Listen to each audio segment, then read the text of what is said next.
everyone, I hope you're well, and I'm sure by now you know, and if not, you soon will, that I have a book coming out called Connor the Cornflake.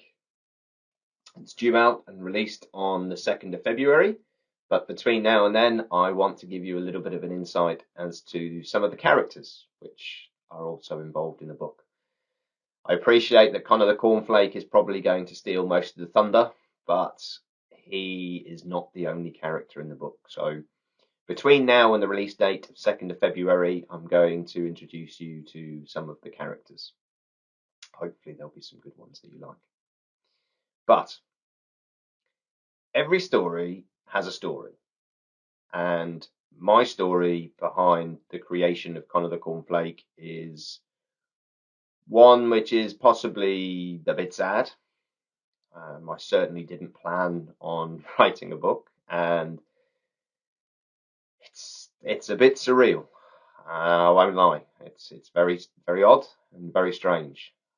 The story was originally only intended for my bestest little mate when he needed a pick-me-up, needed something to bring the smile back on his face.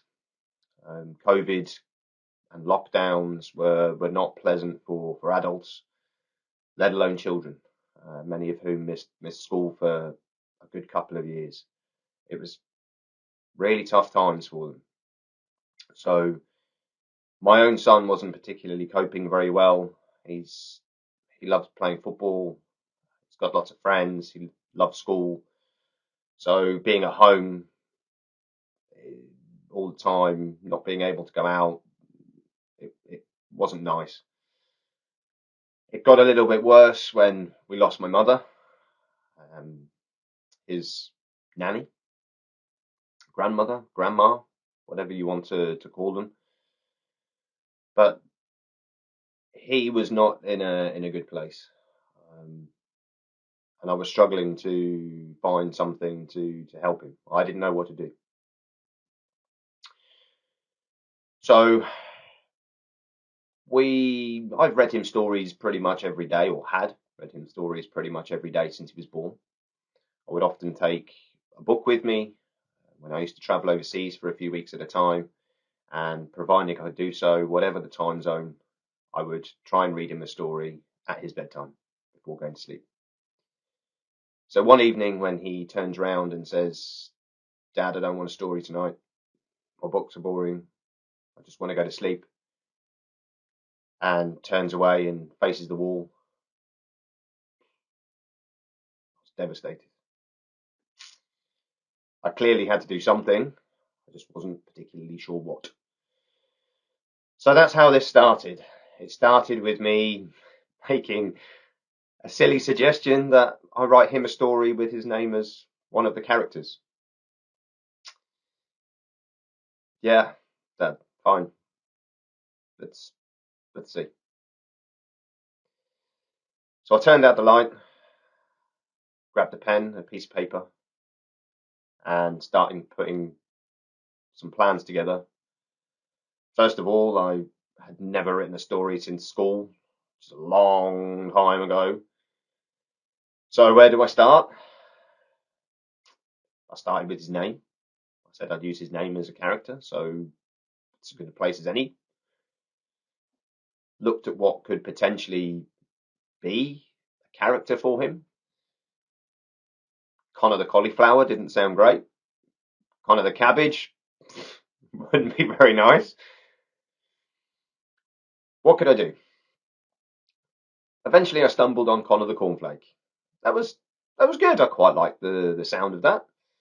But that was one character. Where do I go now? What could I put in it? So that got me onto the cereal theme. He likes cereal. He has cereal every day for his breakfast. So let's pick the cereals that he likes. And then I then looked at some of the cereals that I like and the ones that I would have for breakfast. And then I started looking at the supermarket shelves and seeing what else was on there and seeing if I could incorporate some other characters that I hadn't necessarily thought of. Yes, it's very strange, I know. But that's how it all started. I started writing, and he seemed to like it and seemed to respond, so I carried on writing some more and some more. And I carried on writing.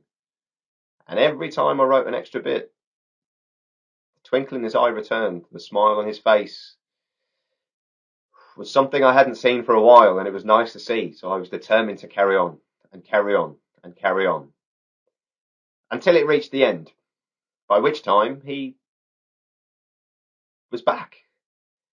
My son was back, and he was talking about the story. And he spoke about the story to his granddad, who asked if he could read it. So he read it, and he was really the main driver behind trying to get it published. He said it was, as an adult, it was something he could imagine parents reading to their children. And those old enough to be able to read would have a bit of fun reading it themselves, and that's how it all started. So, if nothing else, I've achieved my goal with this story. The goal I set out to do was to get my son back. And now my goal is, if I can put one more smile on another child's face, I would have doubled what I set out to do.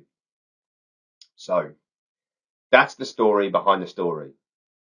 And over the next few weeks, before the release date of the 2nd of February, and if I hadn't told you that before, the release date is the 2nd of February, I'll be introducing you to some of the characters, and hopefully, as I've said before, you might like them and want to know more. So for now, I thank you for taking the time to listen and to watch this video,